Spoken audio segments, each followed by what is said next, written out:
Santoshi education में आपका स्वागत है। जैसे कि आप लोगों को पता है, हम क्विक रिवीजन कर रहे थे।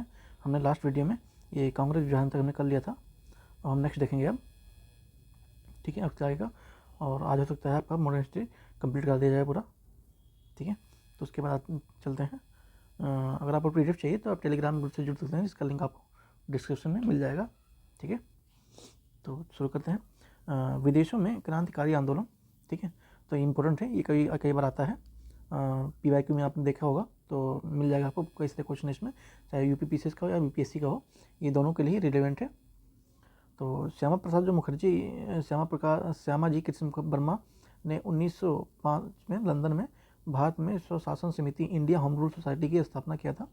ठीक है, मैडम भीम कामा जी ने 1907 में स्टुअर्ट जो कि जर्मनी में है, वहाँ अंतर्राष्ट्रीय समाजवादी कांग्रेस के सम्मेलन में भारत का राष्ट्रीय तिरंगा हरा, पीला व लाल रंग ध्वज फहराया था। इन्हें भारतीय क्रांति की माता भी कहा जाता है। ठीक है, तो क्वेश्चन आ सकता है कि जो भारतीय क्रांति की माता किसे कहा जाता है, तो वो इन्हें कहा जाता है। ठीक है, भीम कामा जी को 1 नवंबर 1913 को लाला हरदयाल ने सैन फ्रांसिस्को में गदर पार्टी की स्थापना किया था और जो सोहन सिंह भखाना इस पार्टी के पहले अध्यक्ष बने हुए थे। ठीक है, तो इसी ध्यान रखेंगे। और चैनल पर अगर आप नए हैं तो सब्सक्राइब कर सकते हैं। कई सारे लोग देखते हैं बट सब्सक्राइब नहीं करते हैं, तो प्लीज़ रिक्वेस्ट है, सब्सक्राइब करने में 0.1 सेकंड का भी टाइम लगता है, तो सब्सक्राइब जरूर कर लीजिएगा। और PDF के लिए टेलीग्राम से जुड़िए। उसके बाद कुछ महत्वपूर्ण जो घटना है उसको देख लेते हैं। कामा गाटर मारू जो प्रकरण है ये 1914 ईस्वी में चलता है। माले मिंटो सुधार 1919। दिल्ली दरबार ये 1911 में होता है। इसी समय कोलकाता से राजधानी शिफ्ट हुई थी दिल्ली में। प्रथम विश्व युद्ध 1914 से 1918 तक चला था। होम रूल लीग की स्थापना 1916 में किया गया था। लखनऊ समझौता का भी 1916 में हुआ। उसके बाद जो मॉन्टेग्यू घोषणा है वो 1917 में होता है। मॉन्टेग्यू चैम्स ऑफ सुधार ये 1919 में होता है। ठीक है, तो चीज़ ध्यान रखेंगे। जो माल्य मिंटो है उसी का ये मॉन्टेग्यू चैम्स ऑफ सुधार था, उसका थोड़ा अपडेटेड वर्जन था। ठीक है, उसके बाद है लखनऊ समझौता। देखिए ये शुरू से नहीं, ये सिर्फ फैक्चुअल जो चीज़ें हैं जो क्वेश्चन में आ सकता है, फैक्चुअल चीज़ें हम देख रहे हैं। ठीक है, कॉन्सेप्चुअल चीज़ें हमने थोड़ी बहुत की हैं और आगे भी कर लेंगे। बाकी अभी फिलहाल जो इंपॉर्टेंट क्या है, फैक्चुअल चीज़ें इंपॉर्टेंट, और इसमें पूरा आपको फैक्चुअली दिखेगा। आप देख सकते हैं, आपने वीडियो पर पीछे देखा है, पिछली वीडियो आपको पता होगा। देखिए मैंने इसको हाईलाइट भी कर दिया है ताकि समझने में और आसानी हो आप लोगों को। ठीक है, तो चलते हैं। लखनऊ समझौता 1916 में अंबिका चरण मजूमदार की अध्यक्षता में भारतीय राष्ट्रीय कांग्रेस की वार्षिक अधिवेशन लखनऊ में होता है। लखनऊ अधिवेशन में जो बाल गंगाधर तिलक और एनी बेसेंट के प्रयासों से नरम दल और गरम दल पुनः मिलन हो जाता है, क्योंकि 1906 में जो विभाजन हुआ था वो मिलन हो जाता है। ठीक है, गरम दल नरम दल का। इसी अधिवेशन में कांग्रेस एवं मुस्लिम लीग के बीच समझौता भी होता है, जिससे लखनऊ समझौता के नाम से जाना जाता है। नेक्स्ट होते हैं महात्मा गांधी, इनका कुछ संक्षिप्त परिचय देख लेते हैं और उसके बाद उन्होंने कुछ कार्य भी हैं, उनको हम देखेंगे अच्छे से।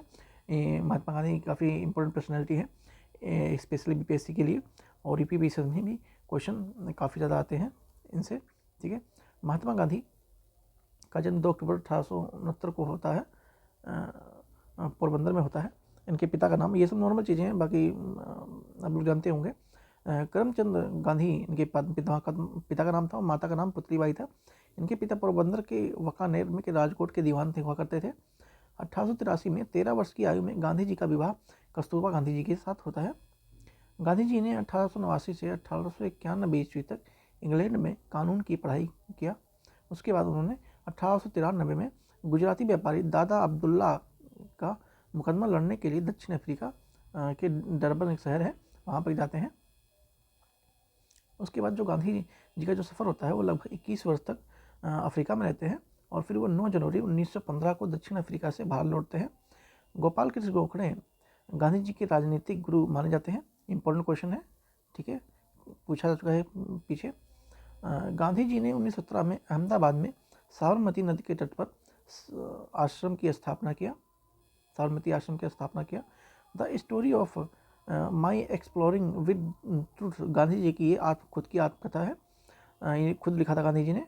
महात्मा गांधी द्वारा प्रकाशित पुस्तक पत्र पत्रिका कौन कौन सी हैं? हिंद स्वराज एक है, यंग इंडिया, नवजीवन, हरिजन, इंडियन ओपिनियन, ये सारे महात्मा गांधी जी द्वारा प्रकाशित पुस्तकें हैं, पत्रिकाएं हैं। 30 जनवरी 1948 को नाथूराम गोडसे के द्वारा गांधी जी की हत्या, गोली मारकर हत्या कर दी जाती है। उसके बाद जो गांधी जी का दक्षिण अफ्रीका का सफ़र था उसको देख लेते हैं। दक्षिण अफ्रीका में जो गांधी जी ने नटाल इंडियन कांग्रेस की स्थापना करते हैं, कब करते हैं? 1894 ईस्वी में करते हैं। फिर फिनिक्स आश्रम की भी स्थापना होती है 1904 में करते हैं। ठीक है, ये गांधी जी के द्वारा किए गए अफ्रीका में संस्था या आश्रम थे। इंडियन ओपिनियन पत्र का प्रकाशन गांधी जी 1903 में करते हैं। टॉल्स्टॉय फॉर्म जो कि जोहान्सबर्ग में है, इसकी स्थापना 1910 में होती है। तो ये कुछ चीज़ें हैं जो दक्षिण अफ्रीका में गांधी जी के द्वारा स्थापित किए गए थे और आज भी काफ़ी प्रसिद्ध हैं। उसके बाद आगे चलते हैं। भारत में जो गांधी जी के 3 प्रारंभिक कार्य कौन कौन से थे? तो उनका पहला था पहला था उनका सविनय अवज्ञा आंदोलन, जो कि चंपारण सत्याग्रह में होता है। ठीक है, 1917 में होता है। पहले विनयपूर्वक उन्होंने आंदोलन कोई करते हैं, तो कौन सा है? 1917 का चंपारण सत्याग्रह। ठीक है, उसके बाद 1918 में अहमदाबाद में मीर हड़ताल जो मजदूर के साथ अन्याय हुआ था उनमें उन्होंने भाग लेते हैं और वो भूख हड़ताल प्रथम की होती है 1918 में। उसी के बाद जो प्रथम असहयोग आंदोलन के साथ वो खेड़ा आंदोलन करते हैं, जो कि 1918 में ही करते हैं। ठीक है, गांधी जी के 1917 में गांधी जी को राजकुमार शुक्ल के आग्रह पर गांधी जी चंपारण गए और गांधी जी ने यहाँ नील की खेती कर रहे जो 3 कठिया प्रति के विरुद्ध भी सत्याग्रह आंदोलन चलाया था। देख रहे हैं कितना इंपॉर्टेंट चीज़ें हैं। उसके बाद आते हैं जलियांवाला बाग हत्याकांड 1919 13 अप्रैल, ये डेट याद रखेंगे। ठीक है, ये डेट याद रखेंगे, डेट पूछा जाता है 13 अप्रैल 1919। ठीक है, 18 मार्च 1919 को रोलेट एक्ट पारित होता है। 9 अप्रैल 1919 को पंजाब के लेफ्टिनेंट गवर्नर माइकल ओडायर के आदेश पर पंजाब के 2 लोकप्रिय नेताओं डॉक्टर सत्यपाल मलिक और सैफुद्दीन किचलू को गिरफ्तार कर लिया गया। इस घटना से जनता में रोष व्याप्त हो गया था। एक्चुअली में ये जो 2 नेता हैं ये काफ़ी इंपॉर्टेंट बन जाते हैं, इनको याद रखेंगे, सत्यपाल मलिक और सैफुद्दीन किचलू, इन्हीं के ऊपर पूरा पृष्ठभूमि है। और ये क्वेश्चन पूछा भी गया है कि जो जलियांवाला बाग हत्याकांड है उसमें कौन से नेताओं को मतलब गिरफ्तार किया गया था।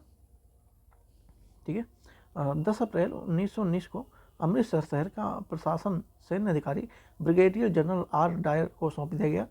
उसके बाद 13 अप्रैल 1919 को बैसाखी का दिन था उस दिन, और जलियांवाला बाग में एक विशाल सभा आयोजित हुआ था जिस पर जनरल डायर ने अंधाधुंध गोलियां चलवा दी। ठीक है, इस हत्याकांड के विरोध में शंकर नायर ने वायसराय की कार्यकारिणी परिषद की सदस्यता से इस्तीफा दे दिया। इसमें काफ़ी लोग मारे जा चुके थे जलियांवाला बाग हत्याकांड में। जलियांवाला बाग हत्याकांड के विरोध में रविन्द्रनाथ टैगोर ने अपनी 90 फुट की जो उपाधि दी थी अंग्रेजों द्वारा, उसे त्याग देते हैं। कांग्रेस ने भी इस हत्याकांड की जांच के लिए मदन मोहन मालवीय अध्यक्षता में तहकीकात कमेटी का गठन किया था। ठीक है, और इस कमेटी में क्या हुआ, जो अंग्रेज हैं उनको निर्दोष साबित कर दिया गया और बहुत सारी चीज़ें हुई हैं, वो हमें जो कॉन्सेप्चुअल चीज़ें हैं उसको समझेंगे। बाकी जो फैक्ट्स हैं वो देख लेते हैं, अभी यही इंपॉर्टेंट है। उसके बाद आता है फिर चौरी चौरा कांड होता है। क्यों होता है, कब होता है? 4 फरवरी 1922 को होता है चौरी चौरा कांड। कहाँ पे होता है? ये गोरखपुर के ज़िले के चौरी चौरा नामक स्थान पे होता है। और आपसे पूछा जाए चौरी चौरा कहाँ पे स्थित है, तो गोरखपुर में है। कारण क्या था कि जो किसानों के जुलूस पर गोली चलाए जाने के कारण उग्र भीड़ ने थाने के आग लगा दिया, जिसमें 22 पुलिसकर्मी मारे गए थे। और उसका परिणाम क्या हुआ, जो कि 12 फरवरी 1922 को गांधी ने असहयोग आंदोलन का स्थगित कर दिया, जो कि काफ़ी तेज़ी से चल रहा था।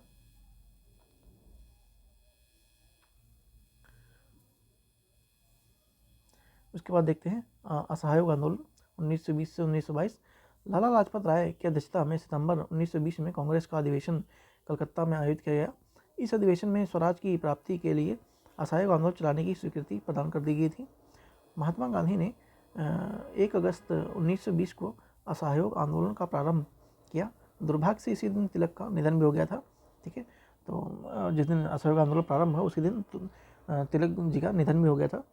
दोनों की डेट याद रख लीजिए। दिसंबर 1920 में नागपुर अधिवेशन में कांग्रेस की आयोजित वार्षिक अधिवेशन के असहयोग आंदोलन का प्रस्ताव अंतिम रूप से पारित कर दिया गया। इस प्रस्ताव को CR दत्त ने प्रस्तुत किया था। असहयोग आंदोलन चलाने के लिए 1920 में तिलक स्वराज फंड की स्थापना होती है। 1920 में तिलक स्वराज फंड की स्थापना होती है। महात्मा गांधी ने केसरी हिंद और जमनालाल बजाज ने राय बहादुर की उपाधि इसमें त्याग दिया था। असहयोग आंदोलन के दौरान विदेशी वस्त्रों जलाए जाने से रविंद्रनाथ टैगोर ने निष्ठुर बर्बादी की संज्ञा इसे दिया था। तो देख रहे हैं कितने फैक्चुअल चीज़ें हैं। आप इसे अगर PDF से करना चाहते हैं PDF से कर लीजिए, वरना आप अगर वीडियो को 2 से 3 बार सुन भी लेंगे तो भी आपका काम मैनेजेबल हो जाएगा और मेमोरी में रिकॉल हो जाएगा। नेक्स्ट चलते हैं। स्वराज पार्टी का गठन 1923 मार्च में होता है। मार्च 1923 में विधानमंडल चुनाव में भाग लेने के लिए CR दास मोतीलाल नेहरू ने इलाहाबाद में स्वराज पार्टी की स्थापना की। CR दास ने इस पार्टी के अध्यक्ष मोतीलाल नेहरू उस समय महासचिव थे। स्वराज पार्टी 1925 में विट्ठल भाई पटेल के नेतृत्व के केंद्रीय विधानमंडल का अध्यक्ष नियुक्त करने में सफलता प्राप्त किया। ठीक है, उसके बाद आते हैं क्रांतिकारी आंदोलन का दूसरा चरण। हिंदुस्तान रिपब्लिक एसोसिएशन HRA अक्टूबर 1924 में सचिंद्र सन्याल, राम प्रसाद बिस्मिल, योगेश चटर्जी ने अन्य क्रांतिकारियों के सहयोग से कानपुर में इसकी स्थापना करते हैं। तो HRA हिंदुस्तान रिपब्लिक एसोसिएशन, उसकी स्थापना 1924 में होती है। कहाँ पे होती है? तो कानपुर में होती है। उसके बाद काकोरी कांड 9 अगस्त 1925 को हिंदुस्तान रिपब्लिक एसोसिएशन क्रांतिकारी ने 9 अगस्त 1925 को काकोरी नामक स्थान पर 8 डाउन ट्रेन को लूट लिया। इस घटना से संबंध में 29 जो क्रांतिकारी थे उनको गिरफ्तार करके मुकदमा चलाया गया। इसमें से राम प्रसाद बिस्मिल, राजेंद्र लहड़ी, रोशन लाल अशरफ उल्लाह को क्रमशः गोरखपुर, गोंडा और नैनी तथा फैजाबाद में फांसी दे दी गई। चंद्रशेखर आज़ाद ने इस घटना के बाद भागने में वो सफल रहे। ठीक है, सब्सक्राइब नहीं किया तो एक बार सब्सक्राइब जरूर कर सकते हैं। ठीक है, देख रहे हैं कितने इंपॉर्टेंट चीज़ें हैं। बाकी अगर आप सीरियस स्टूडेंट हैं तो आपको पता होगा ये चीज़ कितने इंपॉर्टेंट चीज़ें हैं। उसके बाद देख लेते हैं HRAS। ठीक है, हिंदुस्तान सोशलिस्ट रिपब्लिक एसोसिएशन के बारे में थोड़ा जानकारी ले लेते हैं। 1928 में चंद्रशेखर आज़ाद के नेतृत्व में दिल्ली के फिरोज शाह कोटला मैदान में हिंदुस्तान रिपब्लिक एसोसिएशन नाम बदलकर हिंदुस्तान सोशलिस्ट रिपब्लिक एसोसिएशन रख दिया जाता है। HSRA के संस्थापक सदस्यों में भगत सिंह, सुखदेव, भगवती चरण वोहरा, शिव वर्मा, जयदेव कपूर, विजय कुमार सिन्हा, ये सब शामिल थे इसमें। 17 दिसंबर 1928 को भगत सिंह, चंद्रशेखर आज़ाद और राजगुरु ने लाला लाजपत राय की मृत्यु का बदला लेने के लिए लाहौर के सहायक पुलिस अधीक्षक सैंडर्स की हत्या कर देते हैं। 8 अप्रैल 1929 को भगत सिंह एवं बटुकेश्वर दत्त ने दिल्ली में विधानमंडल की खाली बेंचों पर बम फेंका। भगत सिंह, राजगुरु, सुखदेव एवं लाहौर षड्यंत्र केस में सैंडर्स की जो हत्या के तहत मुकदमा चलाया गया। 23 मार्च को 1931 को भगत सिंह, राजगुरु और सुखदेव को फांसी इस केस में दे दी जाती है। 27 अप्रैल 1931 को इलाहाबाद के अल्फ्रेड पार्क में पुलिस से मुठभेड़ के दौरान चंद्रशेखर आज़ाद ने स्वयं को गोली मार दी। ठीक है, देख रहे हैं HRA के कितने इंपॉर्टेंट फैक्ट हैं और ये क्वेश्चन में एग्जाम में आते ही आते हैं। आप उठा के PYQ देखेंगे, आपने देखा होगा तो आपको आइडिया इस चीज़ का होगा। ठीक है, नेक्स्ट चलते हैं। सविनय अवज्ञा आंदोलन देख लेते हैं थोड़ा। ठीक है, इम्पोर्टेंट है ये सारी चीज़ें। सविनय अवज्ञा आंदोलन का शुरुआत कब होता है? 12 मार्च 1930 को गांधी जी के प्रसिद्ध दांडी मार्च के साथ शुरू होता है। 12 मार्च 1930 को गांधी जी ने अहमदाबाद में स्थित साबरमती आश्रम से अपने 78, ये क्वेश्चन आ सकता है, 78 अनुयायियों के साथ दांडी के लिए पद यात्रा पर प्रारंभ निकलते हैं वो।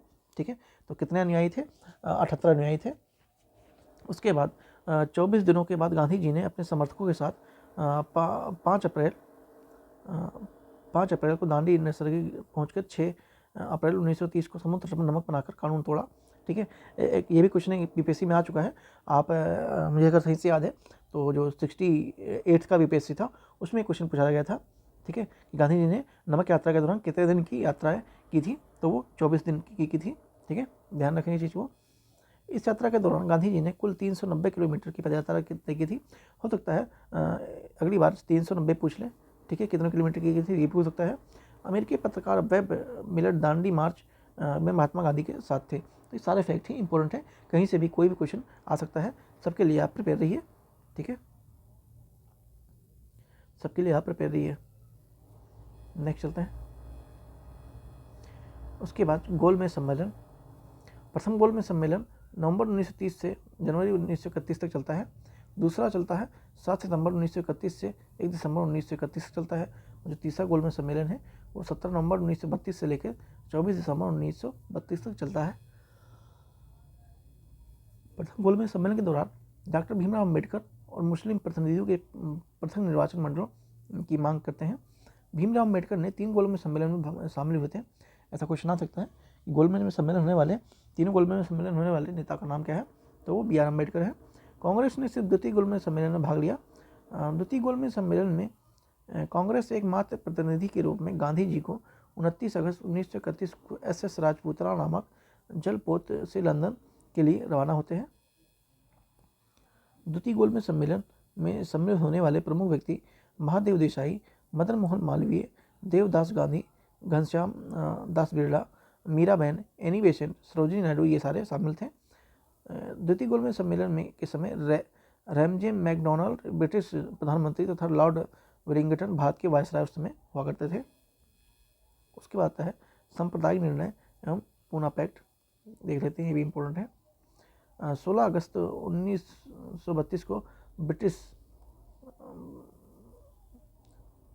1929 को ब्रिटिश प्रधानमंत्री रैमजे मैकडोनाल्ड ने सांप्रदायिक पंचावट की घोषणा करते हैं।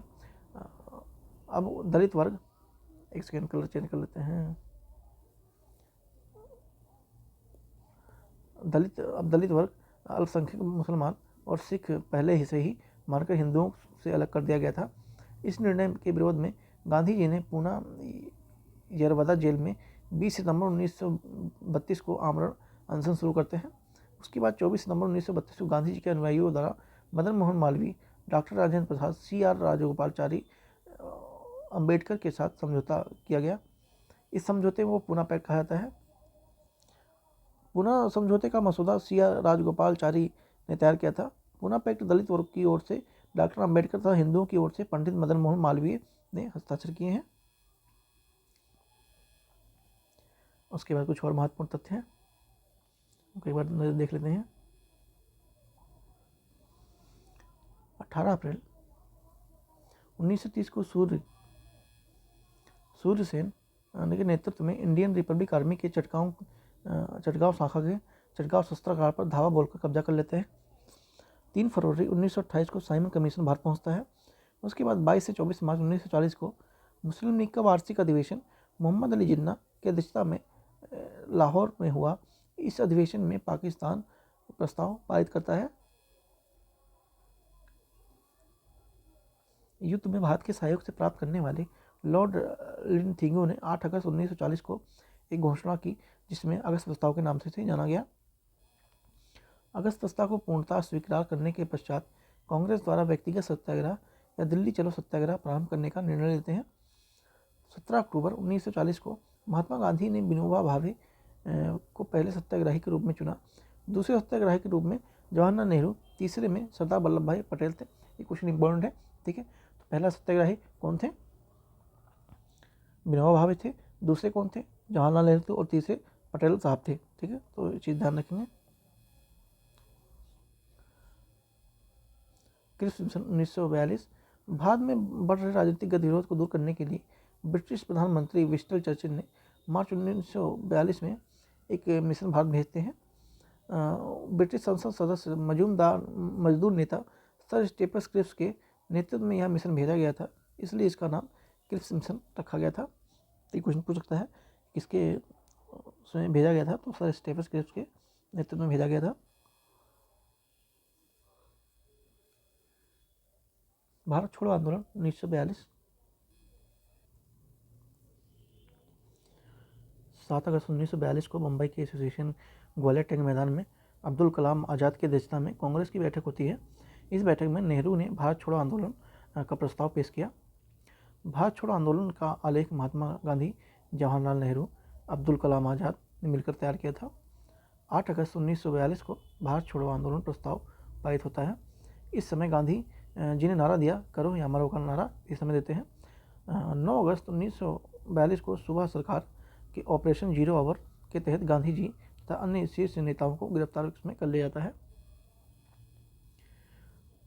कुछ महत्वपूर्ण तथ्य हैं भारत छोड़ो आंदोलन के, उसको एक बार देख लेते हैं। इस आंदोलन के दौरान 3 जगहों पर समानांतर सरकारों का स्थापना की गई। बलिया में चीतू पांडे के नेतृत्व में होता है। तामुल्क यहाँ की सरकार को जातीय सरकार के नाम से जाना जाता है। यह सरकार दिसंबर 1942 में सितंबर 1944 से चलती है। यह किसान विधवा मतांगनी मतांगनी हजारा ने गोली लग जाने के बाद भी झंडे को ऊंचा रखा था और इन्हें बूढ़ी गांधी के नाम से भी जाना जाता है। वेरी वेरी इंपॉर्टेंट है। ठीक है, यहाँ पर मैंने पहले से लिख दिया है। ठीक है, ये क्वेश्चन कहीं अभी देखने को मिला नहीं है, हो सकता है इस बार देखने को मिले, क्योंकि ऑलरेडी बोल रहा है बीपीएससी कि इस बार थोड़ा टफ होने वाला पेपर। ठीक है, मेरा मतलब है जो पीआईक्यू है उसमें कभी ऐसा क्वेश्चन आया नहीं अभी तक कि मतलब बूढ़ी गांधी किसे जाता है। ठीक है, और किसी एग्जाम में आया होगा मुझे नहीं पता, लेकिन बीपीएससी और पीपीएससी के एग्जाम में अभी तक नहीं आया है। आने की संभावना काफ़ी ज़्यादा है। ठीक है, 17 में सबसे लंबे समय तक चलने वाली सरकार थी। यह 1945 तक कार्य कर रही थी। इसके नेता वीआई चौहान थे। भारत छोड़ो आंदोलन के दौरान महात्मा गांधी के जीवनीकार लुई फिशर, अमेरिका के पत्रकार, उनके साथ हुआ करते थे। हमने ऊपर भी देखा है। गांधी इरविन समझौता। गांधी और इरविन की लंबी वार्ता के पश्चात 5 मार्च 1931 की समझौता होता है, जिसमें दिल्ली पैक्ट या गांधी इरविन समझौता कहा गया। इस समझौते के फलस्वरूप कांग्रेस नीति गोलमेज सम्मेलन में भाग लेने के लिए राजी होती है। आज़ाद हिंद फौज। मोहन सिंह के नेतृत्व में मार्च 1942 में Indian national army Azad Hind फौज का गठन किया गया।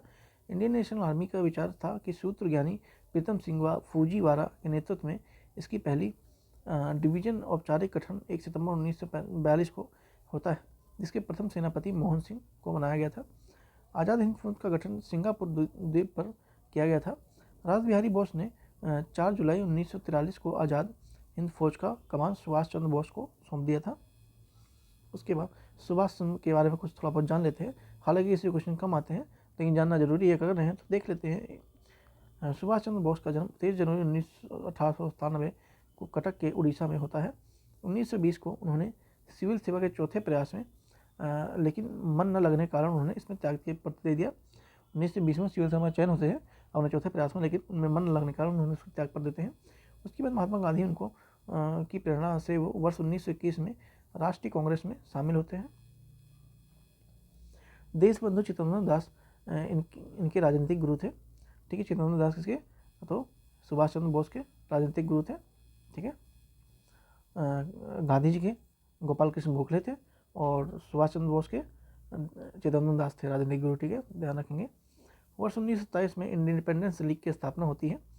1939 में सुभाष चंद्र बोस ने कांग्रेस की अध्यक्षता से त्याग पत्र देकर फॉरवर्ड ब्लॉक का गठन किया। जर्मनी की जनता ने उन्हें नेताजी के नाम से संबोधित किया। सुभाष चंद्र बोस के देश नायक रविंद्रनाथ टैगोर ने कहा, महात्मा गांधी के सुभाष चंद्र बोस देश भक्तों का देशभक्त कहा। महात्मा गांधी ने क्या कहा, देशभक्तों का देशभक्त कहा। उसकी बात में वेवल योजना इंपॉर्टेंट है। ब्रिटिश प्रधानमंत्री विंस्टन चर्चिल ने के नेतृत्व में रूढ़िवादी सरकार भारत के संवैधानिक प्रश्न को हल करने के उद्देश्य से लॉर्ड वेवल को भारत के नेताओं से विचार विमर्श कहा। इस उद्देश्य से वायसराय लॉर्ड वेवल ने 14 जून 1945 को एक योजना प्रस्तुत किया, जिसमें वेवल योजना के नाम से जाना गया। ठीक है, कैबिनेट मिशन गठनकर्ता कौन है, ब्रिटिश प्रधानमंत्री एंटली। दिल्ली पहुंचने की तिथि 24 मार्च 1946 को होती है। सदस्य कौन कौन थे, पैथी लॉरेंस थे, वो अध्यक्ष थे। एवी अलेक्जेंडर थे। स्टेफर्स किस ये व्यापार बोर्ड के अध्यक्ष हुआ करते थे। ठीक है, उसके बाद देखते हैं संविधान सभा का चुनाव। वर्ष 1936 में कांग्रेस के लखनऊ अधिवेशन में सर्वप्रथम संविधान सभा का विचार प्रस्तुत किया गया। जुलाई 1946 में कैबिनेट मिशन योजना के तहत संविधान सभा के चुनाव के लिए आयोजित होता है और इस चुनाव के परिणाम क्या होते हैं? कांग्रेस को पूर्ण बहुमत मिलती है, 208 सीटें मिलती हैं, ठीक है, और मुस्लिम लीग को 73 मिलती हैं और 15 सीटें अन्य को मिलती हैं। तो इस तरह से चुनाव आंकड़ा था, जो कि कांग्रेस सबसे बड़ी पार्टी उभर के सामने आती है। उसके प्रत्यक्ष कार्यवाही दिवस 16 अगस्त 1946। 12 अगस्त 1946 को वायसराय का अंतिम सरकार बनने के लिए पंडित जवाहरलाल नेहरू को निमंत्रण भेजा गया, जिससे नेहरू ने स्वीकार भी कर लिया। उसके बाद जो मुस्लिम लीग के जो जिन्ना के नेतृत्व में 16 अगस्त 1946 को प्रत्यक्ष कार्यवाही दिवस के रूप में मनाया गया। लीग की इस कार्यवाही के भयानक रक्तचाप भी हुआ। महात्मा गांधी ने नोआखली में शांति स्थापना करने हेतु पदयात्रा भी किया था। उसके बाद अंतिम सरकार का गठन देख लेते हैं कौन कौन था। पंडित जवाहरलाल नेहरू 2 सितंबर 1946 को 11 अन्य सदस्यों के साथ अपने पद शपथ लेते हैं और उनमें कौन कौन था एक बार नज़र देख लेते हैं जब करते रहें तो। यहाँ से भी क्वेश्चन आते हैं। जवाहरलाल नेहरू उस समय क्या थे? उपाध्यक्ष थे कार्यकारिणी परिषद के विदेशी मामले के। बलदेव सिंह ये रक्षा मंत्री हुआ करते थे। राजेंद्र प्रसाद खाद्य एवं कृषि मंत्री थे। सरदार पटेल ये गृह सचिव सूचना एवं प्रशासन विभाग एवं रियासत संबंधी मामले को देखते थे। जॉन मिथाई ये उद्योग एवं आपूर्ति मंत्री थे। IN चुंद्रीगर ये वाणिज्यिक मंत्री थे। CH भाभा कार्य एवं खनन बंदरगाह मंत्री हुआ करते थे। अब्दुल रब नसर ये संचार मंत्री थे। गजनफर अली खान ये स्वास्थ्य मंत्री हुआ करते थे। ये पहली सरकार है भारत आजादी के बाद। अरोड़ा असफ अली रेलवे मंत्री। राजगोपालचारी शिक्षा मंत्री। जगजीवन राम श्रम मंत्री। लियाकत अली खान ये वित्त मंत्री हुआ करते थे और जोगेंद्र नाथ मंडल ये एक विधि मंत्री हुआ करते थे। एटली की घोषणा को देख लेते हैं क्या था। ब्रिटिश प्रधानमंत्री क्लीमेंट एटली ने 20 फरवरी 1947 को हाउस ऑफ कॉमन्स की घोषणा की कि अंग्रेजी जून 1948 में पहले भारतीयों को सत्ता हस्तांतरण कर देगा, ठीक है। अंग्रेजों ने क्या बोला कि जून 1948 तक भारतीयों को बाहर सौंप के वापस आ जाएगा। इटली ने लॉर्ड वेवल के स्थान पर लॉर्ड माउंटेबू को भारत का वायसराय नियुक्त करते हैं। लॉर्ड माउंटेबू योजना 24 मार्च 1947 को लॉर्ड माउंटेबू भारत के 34वें गवर्नर जनरल बनकर आए थे। भारतीय नेताओं ने स्वीकृत के बाद ब्रिटिश सरकार को 3 जून 1947 को भारत विभाजन का प्रस्तुति किया। उसके बाद भारतीय स्वतंत्रता अधिनियम 1947। 4 जुलाई 1947 को ब्रिटिश संसद में भारतीय स्वाधीनता विधेयक पेश होता है। इस विधेयक में 18 जुलाई 1947 को स्वीकृति मिलती है। इसके अनुसार 15 अगस्त 1947 को डोमिनियन भारत और पाकिस्तान की स्थापना होती है। 14 अगस्त को पाकिस्तान और 15 अगस्त को भारत को स्वतंत्रता प्राप्त होती है। एक महत्वपूर्ण तथ्य है, भारत विभाजन के समय कांग्रेस के अध्यक्ष आचार्य JB कृपाली हुआ करते थे। ध्यान रखने चीज़ों को। अब मोस्ट इम्पोर्टेंट है, कुछ पुस्तकें हैं और उनके लेखक हैं, इम्पोर्टेंट है। जैसे महात्मा गांधी जी का क्या है, young India, Hind Swaraj, Gokhale my political guru and my experiment with truth, ये सब महात्मा गांधी का है। अब्दुल कलाम आज़ाद ने क्या लिखा था, India wins freedom. Annie Besant की एक पुस्तक है, commonweal and new India, ठीक है। द लाइफ ऑफ डिवाइन, ये अरविंद घोष का है। बापू माई मदर, मनु बहन गांधी जी का है। आनंद मठ दुर्गेश नंदनी, बंकिम चंद्र चटर्जी का है। गीता रहस्य केसरी और मराठा, ये बाल गंगाधर तिलक ने लिखा था। The man who divided of India, doctor Rafiq Zakaria ने लिखा। राष्ट्र India from Curzon to Nehru and after, ये दुर्गादास ने लिखा। Freedom and midnight, Larry Collins and Dominique लोयर ने लिखा। A nation of making, Surendra Nath Banerjee के द्वारा रचित की गई थी। The story of my deportation unhappy India, Lala Lajpat Rai ने ये पुस्तक लिखी थी। इंडियन अनरेस्ट, वैलेंटाइन सिरोल ने। The Indian struggle, Subhash Chandra Bose ने। Our Indian Musalman, W Hunter ने। Precepts of Jesus, Raja Ram Mohan ने। The Indian war of independence, VD Savarkar ने लिखा था। Civil rebellions in the Indian mutinies, ये SB चौधरी ने लिखा था। अवध इन रिवोल्ट, ये रुद्रा गुण मुखर्जी ने लिखा था। दिस सिपाही mutiny and the revolt of 1957, RC Majumdar लिखते हैं। द ग्रैंड रिबेलियन, ये अशोक मेहता के द्वारा लिखा जाता है। तहजीब उल अखलक ये सैयद अहमद खान ने लिखते हैं। स्प्रिंग टाइगर ह्यूज टॉय के द्वारा लिखा जाता है। टूवर्ड स्ट्रगल जयप्रकाश नारायण लिखते हैं। इंडिया डिवाइडेंट ये राजेंद्र प्रसाद लिखते हैं। ठीक है, ये सारी इंपॉर्टेंट नहीं है, लेकिन इसमें से आपने बहुत अगर पीआर के देखा है तो आपको पता होगा कि इसमें से कई सारे क्वेश्चन आते हैं। जैसे महात्मा गांधी हो गए, डॉक्टर राजेंद्र प्रसाद हो गए, ठीक है, या तो बी डी ठाकुर हो गए, इससे क्वेश्चन आते हैं। ठीक है, लेकिन हम देख रहे हैं तो हम देख लेते हैं। बंदी जीवन ये भी इम्पोर्टेंट है। सचिन चंद्र नाथ सन्याल ने लिखा, मैं अनीश्वरवादी क्यों हूँ, introduction to the dream land Bhagat Singh के द्वारा लिखा गया था। भगवती चरण वोरा ने क्या लिखा, the philippics of the bomb analyse annihilation of the caste, B R Ambedkar ने लिखा था। अम्बेडकर जी की पुस्तक इंपॉर्टेंट है। The life of Mahatma Gandhi Louis Fischer ने लिखते हैं। Guilty man of the Indian partition doctor Ram Manohar Lohia के द्वारा लिखा जाता है। अमृत बाजार पत्रिका मोतीलाल नेहरू। बंगाली जो समाचार पत्र है Surendranath Banerjee. Glimpses of the world history Jawaharlal Nehru के द्वारा लिखा जाता है। The broken wing Sarojini Naidu. Captive lady Michael Madhusudan Dutt के द्वारा लिखा जाता है। टेररिस्ट ये Dilip Mukherjee. Indian struggle for independence Vipin Chandra के पाल के द्वारा। मदर इंडिया ये कैथरीन मेयो के द्वारा लिखा जाता है। ठीक है, तो आपका ये आज मॉडर्न हिस्ट्री समाप्त होता है। ठीक है, ये आपका मॉडर्न हिस्ट्री कंप्लीट हो जाता है।